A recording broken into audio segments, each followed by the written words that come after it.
Actually day 20 of the Hungry Ghost Reset.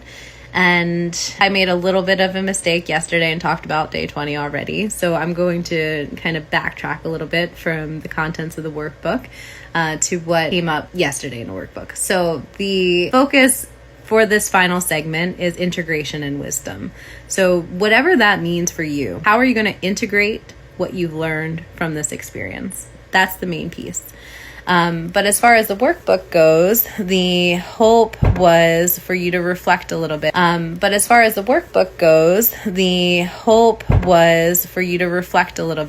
your journey up until this moment, especially with the Hungry Ghost dopamine fixes. You know, what was harder at the beginning, keeping that in mind for the next time you want to abstain, the next time you want to take a break from it, so that you can plan, so you can look at your notes in the future and know, like, oh yeah, this is going to be hard. I'm going to plan for that. I'm going to make sure to not try to do this when it's going to be an impossible time to do it.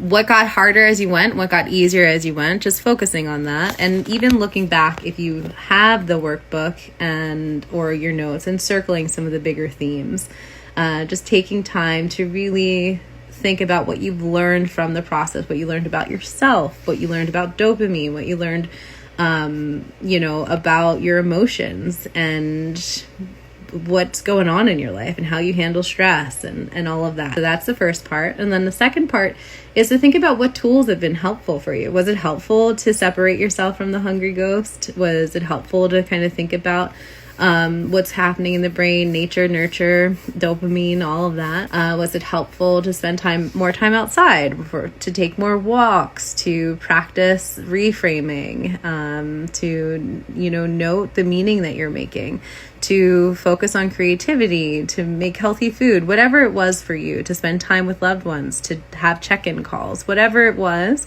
what worked for you, what helped you? Because that's going to be really helpful in the future when you want to take a break from your quick fix dopamine sources, or if you decide that you no longer want to be in relationship with them, because that is an option, but it's an option that you want to come to organically, not because you were shamed into it, right? We want to actually want to do that. It needs to make sense for us. When we get shamed into it, pushed into it, it ends up giving the thing too much power over us, in my opinion. That's just my opinion. And then thinking about, does this look like something that you would want to do in the future? Does this feel like something that might be helpful for a balanced life? Do you think maybe you'd want to abstain from more things in the future when you're doing this process? Again, it's just 3 weeks. It's not forever. What benefits do you think that would have for you? Like I said, this is something I do seasonally, and it will be offered again in the winter if it's something that makes sense.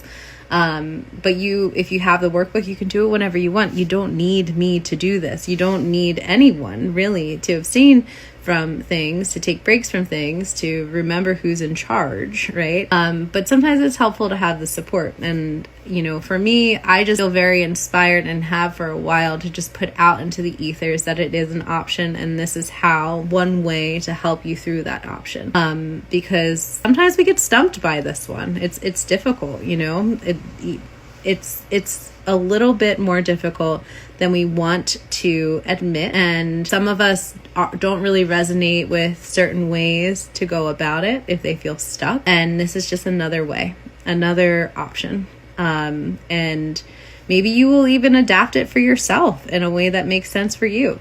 What did you learn about yourself? That's what we're reflecting on. Okay? All right, that's all for now. I'll see you tomorrow for our final video and our final check-in call. Thank you so much, and take care. Happy Saturday.